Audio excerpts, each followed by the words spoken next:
Lukas pasalnya yang ke-14 ayat pertama sampai dengan ke-35.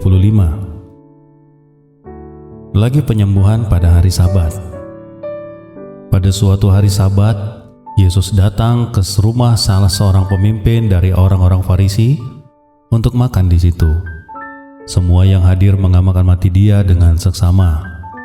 Tiba-tiba datanglah seorang yang sakit busung air berdiri di hadapannya. Lalu Yesus berkata kepada ahli-ahli Taurat dan orang-orang Farisi itu, katanya, "Diperbolehkankah menyembuhkan orang pada hari Sabat atau tidak?" Mereka itu diam semua. Lalu Ia memegang tangan orang sakit itu dan menyembuhkannya, lalu menyuruhnya pergi. Kemudian Ia berkata kepada mereka, "Siapakah di antara kamu yang tidak segera menarik keluar anaknya atau lembunya kalau terperosok ke dalam sebuah sumur, meskipun pada hari Sabat?" Mereka tidak sanggup membantahnya. Karena Yesus melihat bahwa tamu-tamu berusaha menduduki tempat-tempat kehormatan, Ia mengatakan perumpamaan ini kepada mereka.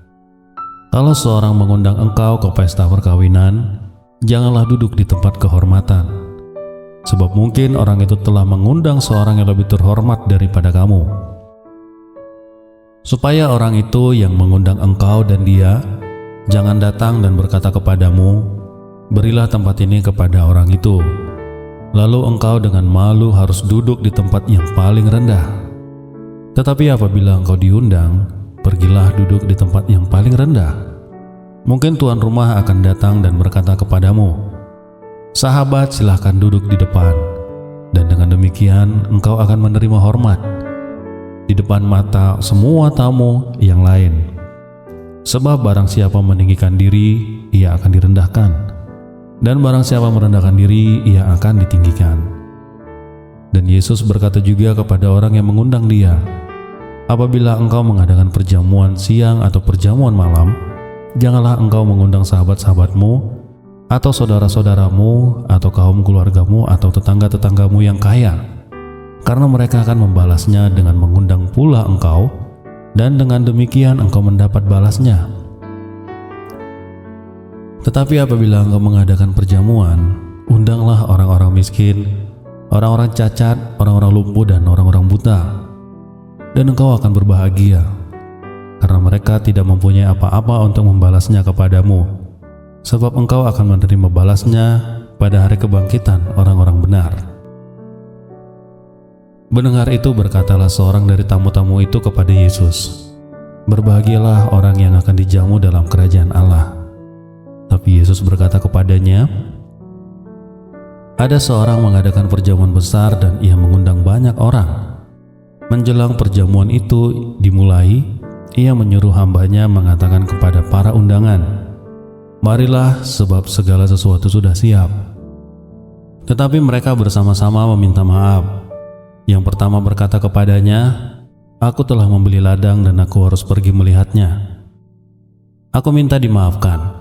Yang lain berkata, 'Aku telah membeli 5 pasang lembu kebiri dan aku harus pergi mencobanya. Aku minta dimaafkan.'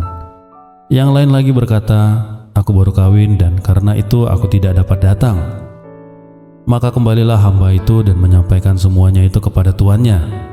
Lalu murkalah tuan rumah itu dan berkata kepada hambanya, 'Pergilah dengan segera ke segala jalan dan lorong kota, dan bawa kemari orang-orang miskin dan orang-orang cacat, orang-orang buta dan orang-orang lumpuh.'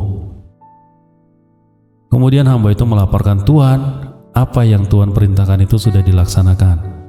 Tapi sekalipun demikian, masih ada tempat. Lalu kata Tuhan itu kepada hambanya, 'Pergilah ke semua jalan dan lintasan, dan paksalah orang-orang yang ada di situ untuk masuk, karena rumahku harus penuh. Sebab aku berkata kepadamu, tidak ada seorang pun dari antara orang yang telah diundang itu akan menikmati jamuanku.' Pada suatu kali, banyak orang berduyun-duyun mengikuti Yesus dalam perjalanannya. Sambil berpaling, Ia berkata kepada mereka, 'Jikalau seorang datang kepadaku dan ia tidak membenci bapaknya, ibunya, istrinya, anak-anaknya, saudara-saudaranya laki-laki atau perempuan, bahkan nyawanya sendiri, ia tidak dapat menjadi muridku.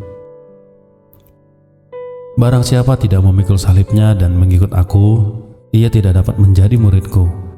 Sebab siapakah di antara kamu yang kalau mau mendirikan sebuah menara, tidak duduk dahulu membuat anggaran biayanya, kalau uangnya cukup untuk menyelesaikan pekerjaan itu, supaya jikalau ia sudah meletakkan dasarnya dan tidak dapat menyelesaikannya, jangan-jangan semua orang yang melihatnya mengejek dia, sambil berkata, orang itu mulai mendirikan, tetapi ia tidak sanggup menyelesaikannya.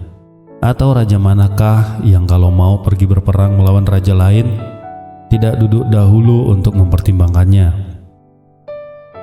Apakah dengan 10.000 orang ia sanggup menghadapi lawan yang mendatanginya dengan 20.000 orang?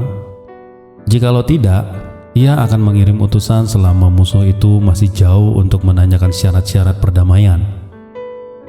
Demikian pula lah tiap-tiap orang di antara kamu yang tidak melepaskan dirinya dari segala miliknya tidak dapat menjadi muridku.